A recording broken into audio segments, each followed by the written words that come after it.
think around Israel and Gaza in particular, there was just a lot of confusion of where the vice president stood. And that is in particular an important issue for many residents of the state on, multiple sides of it, and a very visceral one. So that, in a way was illuminating.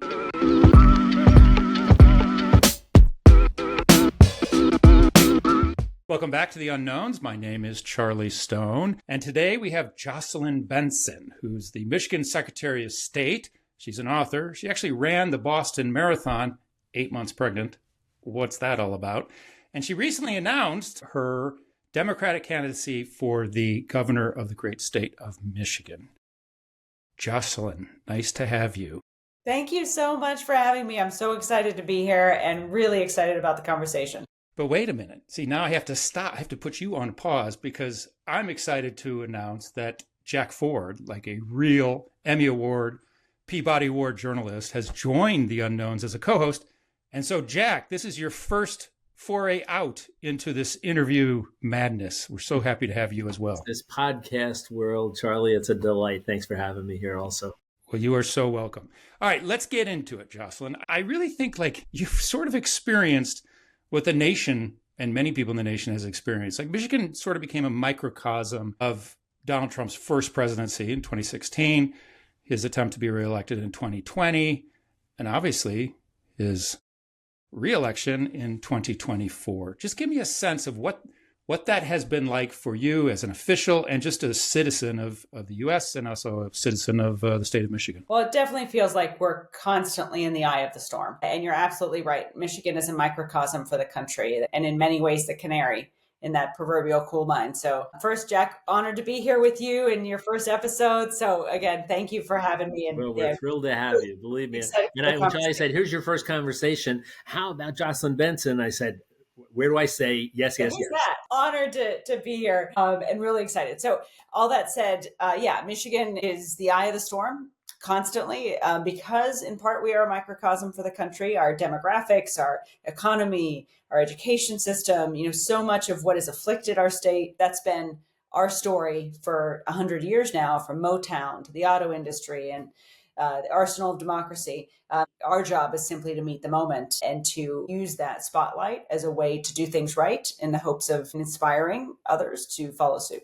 Well, we'll get into 2020 and the events that occurred, and you're obviously wearing a warrior sweater, right? So there's an indication of being a purposeful warrior with the book coming out.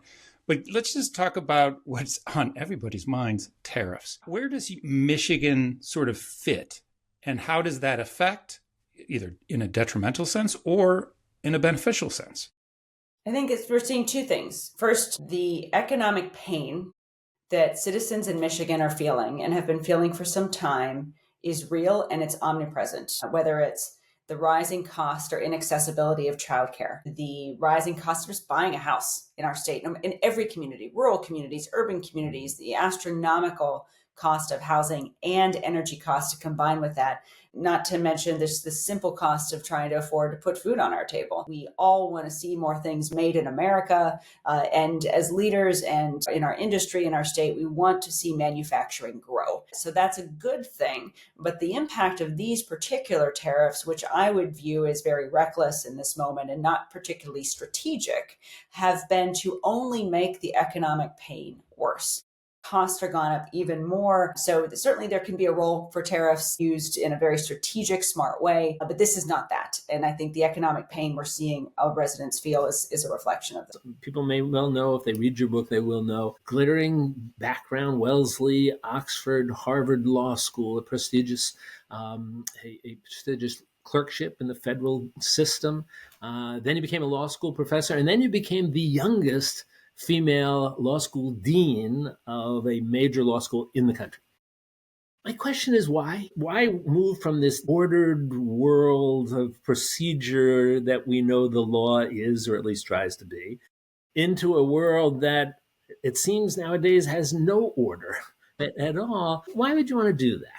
Because I think two things. I don't like corruption and I don't like inaction. I don't like to see problems that can be solved go unsolved for political or other types of reasons. And I'm a big believer that no one political party has all the solutions, right? That we have to listen to each other. And the beautiful thing about a democracy is that it's actually about forcing that collaboration when things are at its best. So I have an enormous love for our democratic republic, our institutions of government, and an enormous faith that if they are run well, not in a political way, but in a sort of data-driven, solution-oriented way, they can achieve great things to solve some of the greatest problems of our time. And I think all of us as American citizens in this democracy who love our country, regardless of our political persuasion, to be engaged, to not give up and cede the incredible resources that a well-run government can provide for its citizens to those who would use those resources not to further the public good, but only to further partisan ends or different other agendas. Much of what you talk about in your book also, the notion of being a warrior and trusting in your genuine self and being willing to stand up for yourself and for others. And when we look at how we utilize that in our political system, I think you run into a frustration that a lot of people feel, which is what's happened to the notion of compromise? Can we still legislate? Can we still, within a two-party system, get into a room and figure something out? We go back in our history and you think Henry Clay. Henry Clay was called the Great Compromiser. That was probably the best compliment he could have been given at that time. Nowadays, somebody will try to label their political opponent as a compromiser, as if somehow that's evil. And yet it seems that the only way you can get something done, and you were in government, you see it, but it seems the only way you can get something done is by people willing to get in a room and say, okay, I really want this, I'll give up that if we can both get something. It does not exist to the way it needs to, but it should. It has to if government's going to be run well. I love history, right? If you look at history, if you look at other countries' best practices, it's all rooted in the humility of recognizing that no one way is the only way. Like getting around a table and just saying, like, here's where we want to go.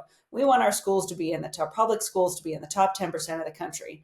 Let's get all the ideas on the table. Here's what I think we need to do. What do you think we need to do? So I do think it helps to have one broad goal we're all headed. We want our kids to be safe in schools. We want our economy to thrive. We want to cut costs of food in our state, right? Some big goal. And then figure out all the different ideas, good, bad, and everything in between. What's broken about it is that we don't actually approach things that way, right? We don't see government leaders approaching decision-making that way. It is just tribal. It is just clicks and attention and winning, scoring points. The interesting thing about compromise is you also have primaries, right? So we swing to the whatever position of the primary to get through the primary, and then we're all about compromise. You had mentioned Doge, and you had mentioned Elon Musk's attempt, right, to fight corruption, create better efficiency in the government. You disagree with the sort of the tactics that he's used. But just give me a sense of compromise in your mind as far as, is there anything you can look at Trump and say, you know what, he was right about this, but I disagree with the tactics? Yeah, I think he's right that government is too big and you see a lot of red tape, bureaucracy, and wasteful spending. I think he's right that oftentimes Democrats aren't listening to the people or delivering results. All of that is right as well. And that's what we're seeing play out in Michigan in lots of different ways. But when it comes to just government efficiency, that's one example of a goal many of us, including the majority of citizens, I think on both sides of the aisle, can agree. We don't like wasteful spending. As taxpayers, we want to make sure the money we're giving to our government is well spent and spent towards good ends that make everyone's lives better and lift all boats. And so to me, there are best practices like our agency here in Michigan that can inform how to get there. But instead of looking at best practices, instead of looking at the data, I believe the decisions that you see around Doge are more about theatrics and more reckless. We're seeing theatrics and imagery and chest beating as opposed to actual sincere attempts to achieve these goals and solve these problems. But given some of your experiences, your book, Purposeful Warrior, the first chapter is frightening because it's talking about the experience that you and your family, your husband and your 4-year-old son had to go through back in December of 2020 with literally an armed mob approaching your house and being there. And you'd say the only thing between this armed mob and you and your 4-year-old and your husband was an unarmed community safety guy before law enforcement got there. For a lot of people, I think it would make them say, enough, Hmm. enough. This is not a rational world where I want to stay and part of it and be part of this whole legislative process. Not only do you not say enough, but you say, I'm going to get to the next level to do this. Why? I mean, given that very personal attack. Because my heroes are the brave men and women who stood at the foot of the Edmund Pettus Bridge in March of 1965 in Selma, Alabama, and marched forward into a sea of Alabama state troopers simply because they believed in the one person, one vote promise of our Constitution that was not being realized for every citizen. And they wanted to fight for that. So for me personally, all I've ever wanted to be is someone who would have stood at the foot of that bridge in that same way, given the opportunity. And so that moment for me. Are you going to stand and defend the will of the people? In this case, stakes were very high. This wasn't just an attack. This was an attack on our democracy. And that sort of secondly led me to that realization that night, which was these folks outside my home, they weren't there to attack me. They weren't protesting me. They were protesting the will of the people and the idea that that is what should rule the day in a democracy. As you move into the next stage and start your candidacies for governor, you're going to have to stand on your record. And there are some things that don't align 100% with everybody. You've been very strong advocate of absentee ballots and reducing the sort of any burdens to vote, such as ID. Do you think that's going to resonate as you sort of open up the aperture to your voting base? The polls aren't completely aligned. Many people believe that, yeah, you get on a plane, you should show an ID, you get a car license, you show ID. What is the problem with showing ID to vote? There's not. I actually think we do need to identify everyone before they vote. And as the person who is the chief motor vehicle officer, one of the things I've tried to do most is make sure everyone's getting those IDs because we need them for many different reasons. Real ID is a great example of that right now. So it's a yes and to me. And the law in Michigan enables this yes and, which is we identify everyone, but yes. And how do we do it? Do we do it through only saying only a driver's license is the only way, or a birth certificate is the only way? Or do we find other ways like a work ID or a tribal ID or a signature, which for absentee ballots is the ID? How are we identifying voters? Not whether or not is to me the question that we focused on. And the ideal is to get everyone IDs, but not everyone has it. So how do you make sure those folks who don't can still exercise their fundamental right to vote while protecting the security of the systems? Signatures have been a great and time-tested way of addressing that while also still working to get everyone IDs. I want to come back and ask you about something that Charlie mentioned before, because this really jumped out at me. You ran the Boston Marathon when you were 8 months pregnant. I had this enormous, I was a college football player and we used to have to run some distance and stuff. And I used to think over distance was like a quarter mile, that's just 26 something. Explain to us how you do that. The marathon itself, extraordinary, 8 months pregnant. One foot in front of the other, that's basically it. And every step of the way, I never knew if I was going to finish it. But again, anything that's worth doing, we never have a guarantee that we're going to finish it at the end of the day, right? It's all about being willing to take that first step, which is kind of the theme of the book. Having the ability to choose courage over fear, to take the hard path instead of the easy one, to stand up for what's right, even when it's hard. I have a question that now is going to whiplash us to another topic, but I'm just curious, as you watch the national campaign of Kamala Harris, you seem to have this focus on doing the right thing, but that's going to appeal to both Republicans and Democrats. Were there moments in the national campaign where you're like, oh, I wish they wouldn't do that? Was there certain messaging or things where you were like, in retrospect, that was an error? And what was that? Well, I think people in Michigan have a really strong desire to see people who are authentic and strong. And so when politicians waver or look like they're trying to say the right thing to all the right people, right? And, it's sort of traditionally about flip-flopping, but more nuancedly about just not being willing to stand for something and a suspicion that you are just saying what I want to hear. I think when that happens, whether it's a presidential candidate or anyone else, that causes people to flock to someone who at the very least is going to appear to be unequivocal in who they are and what they believe, even if it's kind of a darker vision for the country and a more divisive one that many people would want to support. So we saw a lot of that in Michigan. I think around Israel and Gaza in particular, there was just a lot of confusion of where the vice president stood. And that is in particular an important issue for many residents of the state on, multiple sides of it, and a very visceral one. So that, in a way was illuminating at a time when I feel still, and the most successful candidates in 22 in Michigan, like Alyssa Slotkin, showed this, that we need to have strong and unequivocal positions, particularly on economic issues, more than social issues. Because at the end of the day, every resident of our state wants to be able to afford to buy a home in the community they want to live in. They want their loved ones to be happy and healthy and safe and nearby. And so developing a clear vision for how we as leaders are going to deliver that for people with a track record of actually producing, that is what was the successful strategy in 22. And any candidates who didn't do that were ones who struggled. One of the biggest challenges I observed at the presidential campaign was just it was so short, that Kamala Harris had such a short amount of time to introduce herself really to the people of Michigan as someone who could solve those problems of the housing crisis and public education and all the rest. That was really the biggest challenge that in my view, came to affect many of our residents to whom Donald Trump was at least a known quantity. And there were so many unknowns that led people to have doubts. And again, it was an 80,000 vote margin in an election where 5.7 million people voted. So small margin, but at the same time, that was I think a significant factor behind that sort of presidential outcome in our state. We're seeing quite literally every day issues, political issues, social issues inside courtrooms today. I teach up at Yale about famous trials, and I'll talk to my students about Alexis de Tocqueville. Philosopher, traveled this country in the 1820s, wrote Democracy in America.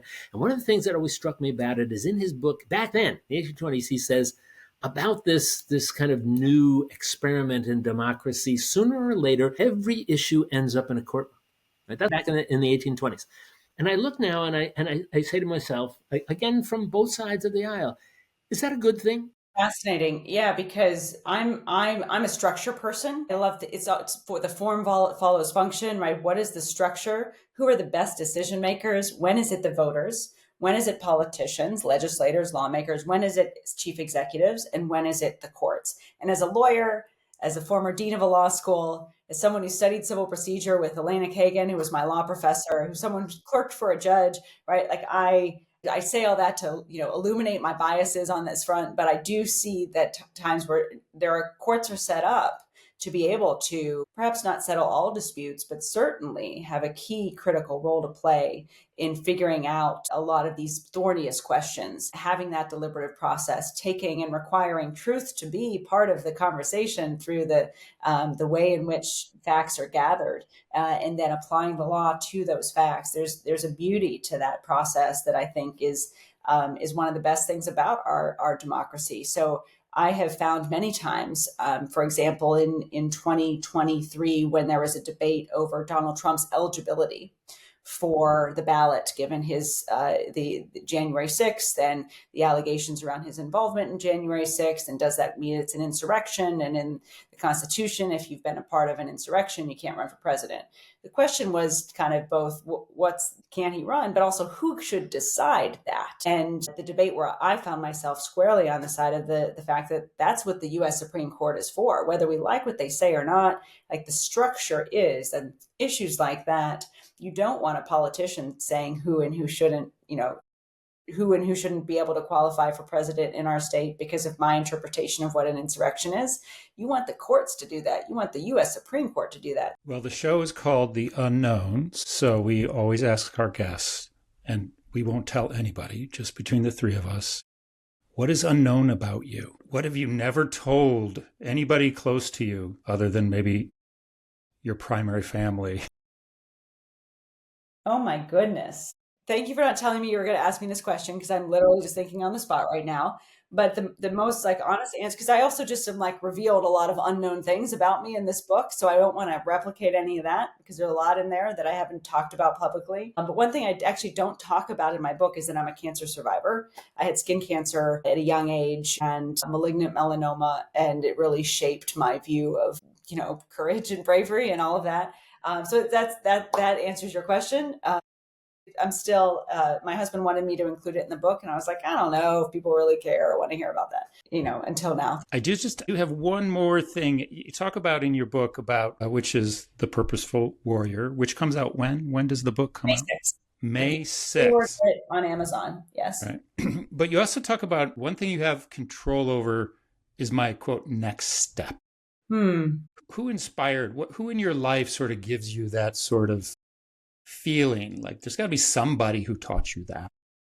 I mean, it's a combination of my faith and my parents, always reminding me that we always have a choice. We always have an opportunity. And it was reinforced really through being a parent now, trying to teach that to my kid. That, when kids are still trying to find their way, they always have a choice of who they're going to be. Are they going to, especially when you're in the formative years, are you going to, be a kid that shares your toys, or are you going to choose to keep your toys to yourself? Well, as the campaign heats up, we hope you come back with Jack and I. Would love to anytime. Thanks for your time and having me today.